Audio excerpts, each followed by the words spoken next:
It's not just who you know, but it's who they know and then who they know. It's about playing the long game. How am I setting my career up for success? Another thing that I would definitely do too is for people interested in law school or in law school, we want to be that guide for folks that gives you the inside scoop you're not going to get anywhere else. We know what big law firms are actually looking for. Lock in and go big law.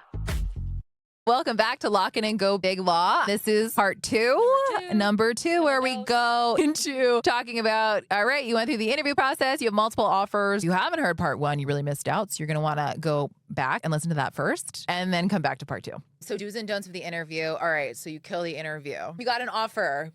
You have, let's say, 5 other offers as well. How do you navigate that? And what are some do's and don'ts of navigating that process? What are some do's that you can think of? do be communicative with the firms. I think like the main thing that comes to mind for me is like ask for a follow-up. Typically you'll go through an interview process and you meet with like 4 or 5 people. Recently spoke with Kevin Lamb, our national hiring partner, and it's like, you know, a firm isn't just representative of like those 2 amazing people that you met that you hope it's representative of. Like, get a sample of everyone. And one thing I would do if I was in folks' shoes is ask to speak with the junior associates. Because like that's really like who has the tea and who's going to be able to tell you what your life going to look like. And who's going to break down what the summer program is like, what their life is like what day what to does day. it look like to be a junior associate? And also, I think what I see a lot of times in terms of the interview process is like folks want to know like, what's my life going to be like? What does work-life balance look like? And I would honestly save that question post-offer for the junior associates. I agree. Be honest with me. Like, what does your day-to-day look like? How do you balance it? Like, do you have time for your hobbies or to go to the gym or whatever motivates you? Or how do you structure it so that you do have time? No, I totally agree. I think that's... How are you mentored? How are you supported? I would definitely ask for those follow-ups. Of course, you can ask for follow-ups with like other people within the practice group and things like that. Another thing that I would definitely do too is like, I think we're still in a space where like some of your interviews are going to be virtual and some will be in person. Yeah. If you have not visited a firm in person, you need to ask for a touchback. You need to go in person because you're going to be spending a good chunk of your life there. And it's the, you know, I know it might not be the end all be all. You may lateral, you may do something different, but you're beginning your career there. And to like step foot in a place that you haven't visited. You get the vibe and like the feel of the office, and you get to see what are associates like, you know, when they're actually in it. And like, how are people interacting with each other? Like, what's the talking vibe to there? each other? Yeah. Like, do they hate their lives? Do they hate each other? Like, you don't know that. Like, honestly, when you think about your interviews, and it's not always like, you know, there's swaps and things like that, but the firms always want to put their best foot forward. And so like your interviewers are going to be like the bright and shiny hiring committee. They'd be like our best that we're putting in front of you. You can only get like the inside scoop by just like visiting the office and fully understanding what is it like. Right. Back to your point, like you're probably not going to speak with a junior associate during your interview process. So, I mean, honestly, that's probably one of the big points, like exclamation point. Right. That whole thing. Meet with junior associates. Another thing that comes to mind when I think of things that you should do and things that people have done is like collect all your general questions about the summer program and honestly just have a call with recruiting. Like I can't tell you the amount of times people will call me up and just be like, hey, can I have 5 minutes? Right. Like, I just want to talk about summer program. Even things like when does it normally start? Like when does it normally end? Is it a rotational program? How do the assignments work? Who assigns out the assignments? Because as we've said, firms do things differently. Right.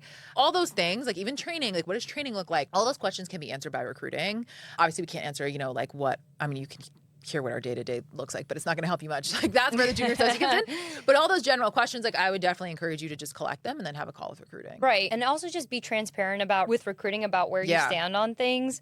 One huge don't is don't ghost, because even if you think like, oh, I got this offer, but I'm not interested in it in this moment per se, and I'm going to decline, but I'm sitting here and I'm going to hold this deadline for like the full 2 weeks or whatever your deadline is. We're going to note that, and maybe down the line, maybe not right now, but down the line, you want to go back and you want to lateral. Which we have that note in the file that's that like, you know, Genevieve ghosted. You know what's interesting about that is that I have a story about this. So I love it. This was a couple years ago, and we had someone interview, got an offer.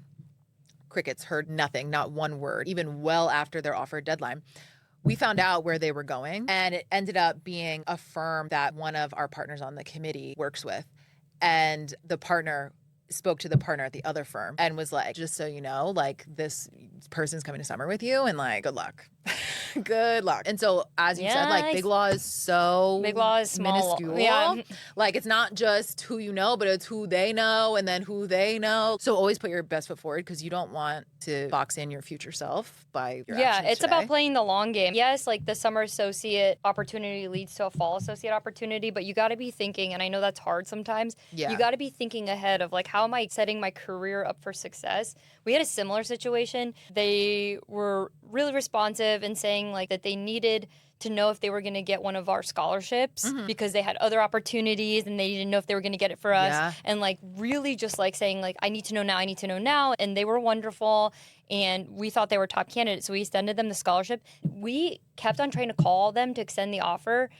Finally, like the hiring partner just left it over a voicemail and then we emailed the offer. And then from that time, we never heard from them again. But it was so weird because they were so communicative all the way until this point. This is so funny. This happened. The same exact situation happened in New York. Don't do this. Years Like, ago. Why? And it was someone who, I don't know if it was a scholarship, but it was like the way they wanted to be paid was they didn't want to be paid because it would mess up with their scholarship or something. So they asked if they could get paid basically in one lump sum as a scholarship. Yeah. Anyway, we were working with payroll, like literally trying to get it figured out. They were being super responsive the whole time. We got it figured out, got them an offer letter.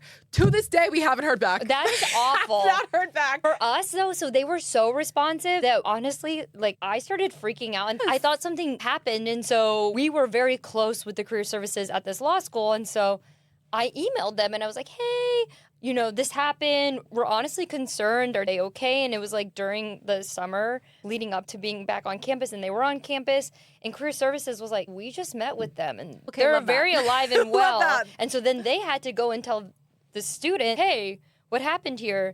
And then they ended up declining, but only because career services was like, yeah. you need to get back to them. But it's like, you forced our hand. You told us that you Right. wanted all these things. We went, When we you could lined have it up literally for you. just been like, thank you, but no. Yeah. And it would have been fine. For what? Like, we're not going to hold that against you for declining us, but we are going to hold it against you if you never get back to us. Well, and the world is so small because they ended up being at a firm where one of our new team members Yep. came in and they were like, oh, by the way. Yep. Yeah, attorneys aren't the only one who move around, so does recruiters. Yeah. So keep that in mind. The other thing that comes to mind, kind of in the same vein, is don't accept your offer and then rescind your acceptance. Do not rescind your acceptance. Do not Like, rescind your acceptance. I don't know why I feel like this is actually like this never really used to happen. And I feel like in recent years it's becoming more popular and it's just frightening. Don't do that. Just like blankly don't do that. Just if you're decline. accepting, accept. Yeah. If you're gonna decline, decline. Don't accept and then be like, well, if another offer comes, I'll just rescind my accept. No. If you're going to accept, if you're going to decline, and let that be it. Right. If there's something when you get your offer that you're unsure about, again, use those follow-ups to Right. really nail that down. We had that happen this year in one of our California programs. This person wanted to do a practice area. We offer at the firm, but Yeah. they didn't have a presence. That practice doesn't have a presence in this office. And we told the summer associate that, Right. like, you can't do this practice in this office because we don't have, you know, the group doesn't sit there at all. Right. And we really value in-person mentorship. And so because we don't have partners and associates that do that, like, you can't do that as part of our summer program in this process. They were like, okay, no problem, accept their offer. And then months go by, and then all of a sudden they rescind their acceptance and they were like, I'm going to go do this practice at this other firm, which is like, okay, clearly you've always wanted Yeah. to do that, but we were really, you asked and we gave you the answer. It's not what you wanted to hear, but Right. you know, what you're essentially doing is like, you know, we all have a number of spots that we're recruiting for, and like, you're holding that spot Right. for yourself. And so like when they declined super late in the season, and So it's you like, can't you even took fill that it at that opportunity point. from somebody else, right? Right.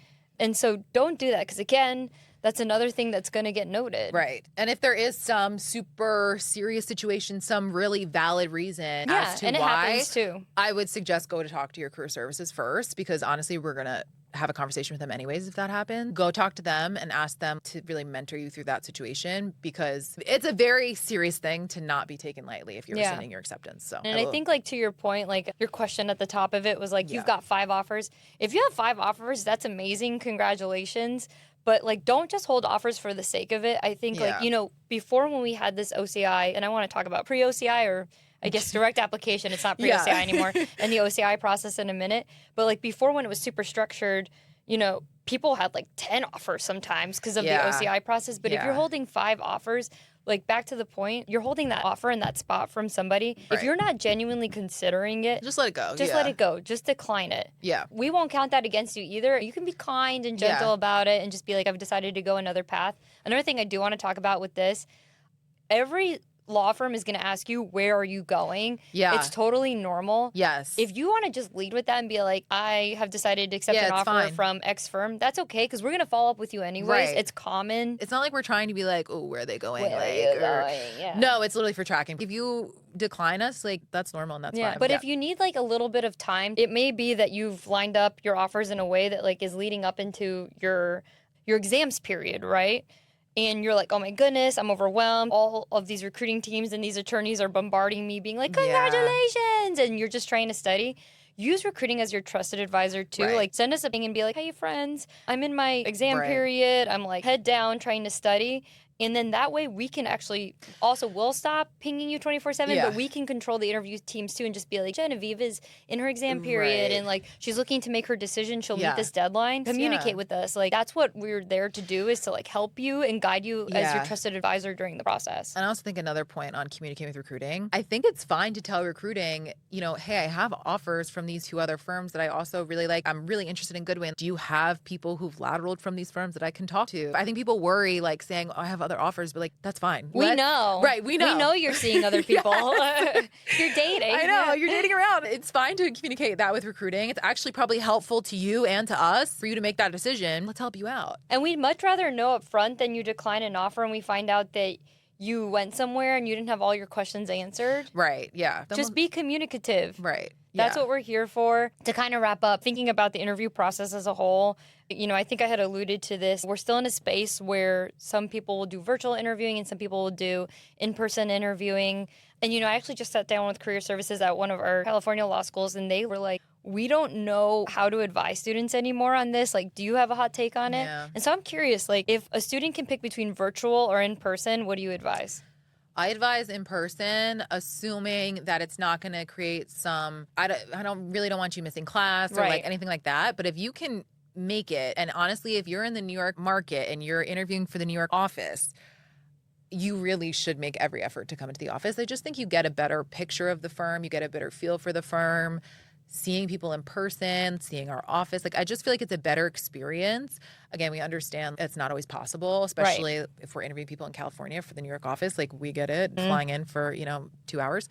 But yeah, I would recommend that people do in person as much as possible. 100%. And if you don't get that in-person experience, you do a virtual, you get an offer, like do that in-person follow-up. Like Yeah. you take the time. Right. We're That's- happy to set up yeah. coffees, lunches, dinners, happy Yeah. hours, whatever. Yeah, Like we can make office things work. tour to make sure that you fully get that experience. But I completely agree. If you're local and you can make it, I think it's so important for you to come in person, and that's Right. what I would advise. But virtual is okay. We don't hold virtual against you No. either. If for some reason it's a lot easier because of like classes or Yeah. travel or whatever, that's okay too. Yeah. No, definitely don't hold it against them if they do virtual. All right.